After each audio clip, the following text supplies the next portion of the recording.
Have you been watching the cage match between US President Donald Trump and Elon Musk? It is a car crash. Horrific and gory, but we just can't seem to look away. First, they were bros, with Musk playing a controversial role in Trump's administration. Then, a week ago, Musk erupted on social media, criticizing Trump's big, beautiful bill, $1 trillion tax and spend package. He called it a mountain of pork. The fight was on, and the two have been exchanging social media blows ever since. The world has watched it play out on social media in real time. What interests me is whether the titanic spat might have implications for Canadian politics. The libertarian populism embodied by Trump and Musk has already drifted across the 49th parallel. Alberta Premier Danielle Smith, for example, looks downright Trumpy on most days. I spoke to Jeffrey Dvorkin, a journalist, senior fellow at Massey College, and author of Trusting the News in a Digital Age, about the implications of the Trump-Musk controversy for Canadian politics. Welcome to the interview, Jeffrey. Nice to be with you. Elon Musk and Donald Trump, their public spat on social media. If you had asked me 5 years ago if a lot of the sort of populist right-wing politics would drift up from the United States and infect Canadian politics, I wouldn't have thought so, but it appears to be doing that. Any chance that this kind of public spat between, the leader of the country and the tech billionaire, that kind of thing could migrate to Canada? Well, it already has to a certain extent. And the issue is beyond simple politics of from one country to another. This, I think, harkens back to something else. And Robert Reich, the former labor secretary under Bill Clinton, posted something really interesting, which is he's not a therapist, but, and my wife is a therapist, and I asked her about this, and she said that, and then Reich agrees that the interesting thing about both Musk and Trump is that they both had abusive fathers. And in Trump's case, he demands loyalty, which one can assume he never got from his father. And Musk is a disruptor because he's constantly asking his father for attention. And so the kind of toxic narcissism of both men is manifesting itself right now, and we're watching it play out in real time. It is kind of amazing. It's grist for the mills of those of us who are armchair therapists, but it really is fascinating. One of the things that I think will be of use to us in Canada is the fact that our new prime minister is so calm, and that calmness is something that neither Trump nor Musk have found in their lives over the past number of years. So I think that I'm being unduly optimistic here, perhaps, but I think we're in a pair of safe hands with Prime Minister Carney. That certainly may be the case with Carney, and I agree with you. I think everybody would agree with you that that's his demeanor.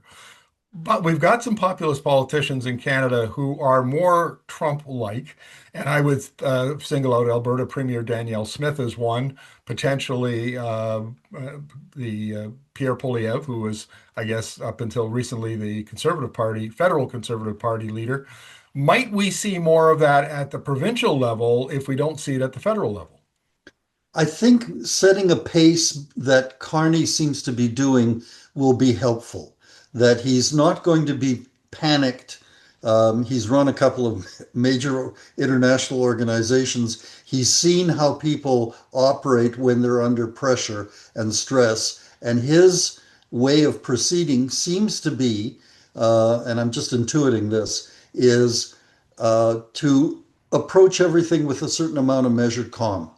I think that will help us. Now, the future is, of course, unpredictable, as it always is, but I think that even if both Trump and Musk decompensates, as the psychiatrists say, and go a little bit more, even more nuts than they are now, I think that the best approach is the one that we are now seeing in the prime minister and in other major leaders around the world, especially in Germany and France. Those are the two stable points. Well, France maybe not quite so much, since the president of France's wife punched him getting off the plane. So there may be some trouble in that paradise. But even so, there is a kind of a way in which someone has to be the adult in the room. And I think, fortunately for Canada, we have one.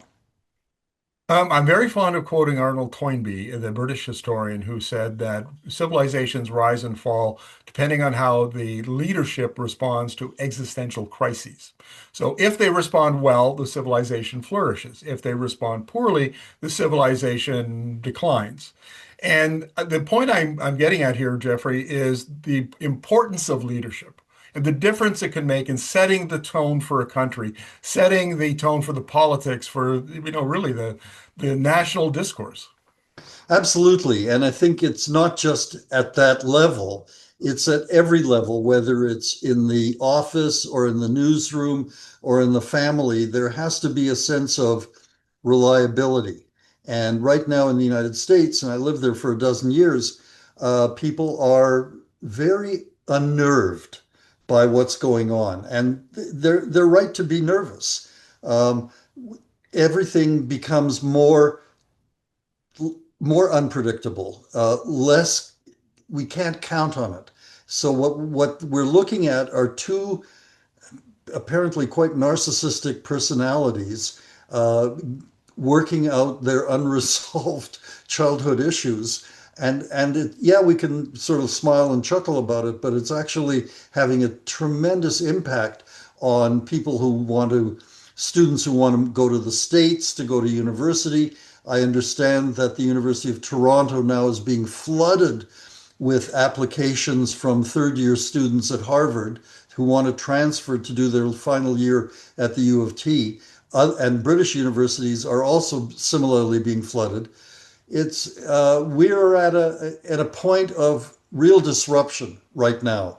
So the best we can hope for is let it all get resolved equitably and quickly. I think it's fair to say that the folks involved, particularly Trump, is considered a libertarian, authoritarian, or populist. And Danielle Smith, for example, describes labels herself as a radical. Sorry, a not a radical libertarian, but a populist libertarian. So this strain is in our politics already. But what I hear you saying is that if we're deliberate, if we have conversations about this, we can take action to kind of mute it and its impact on our politics and on our culture.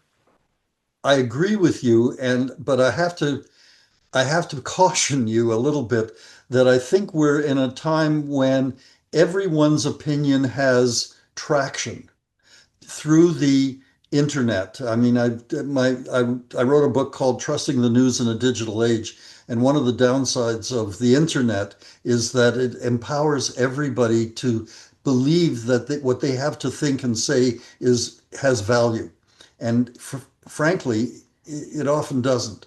And what I would tell my students when I was at the U of T out at Scarborough is that we have to figure out ways in which, as journalists and as citizens, that we understand the pressures that people put themselves under and they allow themselves to express their ideas without reference to whether these ideas are valid or not. And I think we're seeing that in politics. And yes, there is a certain amount of disconnect that leaders have, feeling that they can put something out on the internet and somehow that has value when in fact it may not. Let's explore that a little bit, Jeffrey, because I find that fascinating. My personal take on this is that trend has maybe the pendulum has swung about as far as it's going to, hopefully. And in fact, what it does as a journalist who interviews a lot of experts, spends a lot of time in reports and data and evidence, tries to get things as right as possible, I almost feel like this is an opportunity that I've never seen in my career. That it's that the fact that there's so much misinformation, disinformation, and the empowerment of the voices you're talking about gives me, as an evidence-based journalist, maybe a platform I wouldn't have had otherwise. Right. And it also puts an additional obligation on journalists and on teachers and on our political leaders to basically call out when they see something that is wrong, stupid, or dangerous. And too often we are entirely too deferential to the idea that the people must speak and let them speak.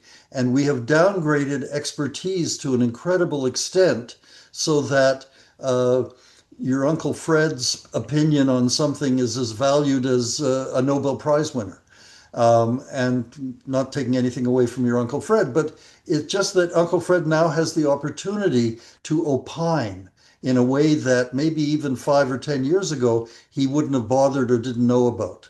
And I think that what we're seeing now is this kind of rush of unregulated, unsubstantiated content on the internet that makes people a little nuts and gives them the sense that they have permission to say what they want to say because they see their names on the internet. So I think that's going to be the challenge for all of us. I see that already in my social media accounts and in the feedback we get from viewers, Jeffrey. Very often, because we focus primarily on energy issues, and that's top of the mind now with all of the oil and gas and pipelines and so on going. And people contact me all the time saying, "What's the truth behind this story, Markham? What does the evidence say? We feel like this story is not being told to us accurately." But we don't know where to get the accurate information. Do you have it? And that, again, that gets back to an opportunity for journalists who are prepared to not be deferential, prepared to be evidence-based. Well, and I think that there are a number of websites that would help us and help your audience and all of us to determine what is truth and what is not. Snopes.com is a good one. The problem now is compounded, so I'm being a little pessimistic here. The arrival of AI is going to make things more complicated for a while until we can figure out how to filter out the good stuff from the crap. Forgive me. It's just I asked Chat GPT about a year ago to write my obit, and they came up with all it came up with all kinds of things that were true, but a lot of things that weren't true. It claimed I'd done X, Y, and Z, but I hadn't done it, and that sort of thing. So I asked ChatGPT, "You got it wrong, do it again." And then they got it closer. But I'm hearing from colleagues still teaching that the students are using AI to write their papers. They're not doing their own work.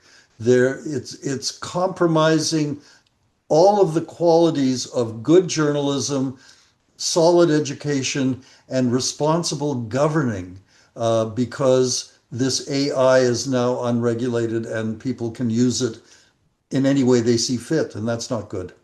I guess that would be an argument in favor of your pessimism because AI is disrupting so many industries and social patterns and so on, and again feeds into that misinformation, disinformation cycle. And Musk, through X, is taking advantage of this and allowing people to post and repost whatever they want without any kind of verification. And I think that verification is the missing element in all of our intellectual and informational encounters. We need to figure out how something is verified before it gets disseminated. And that's going to be the challenge for all of us. Well, Jeffrey, thank you. I always appreciate your insights. We'll have you back more often because this issue is not going to go away. No kidding. Thank you very much.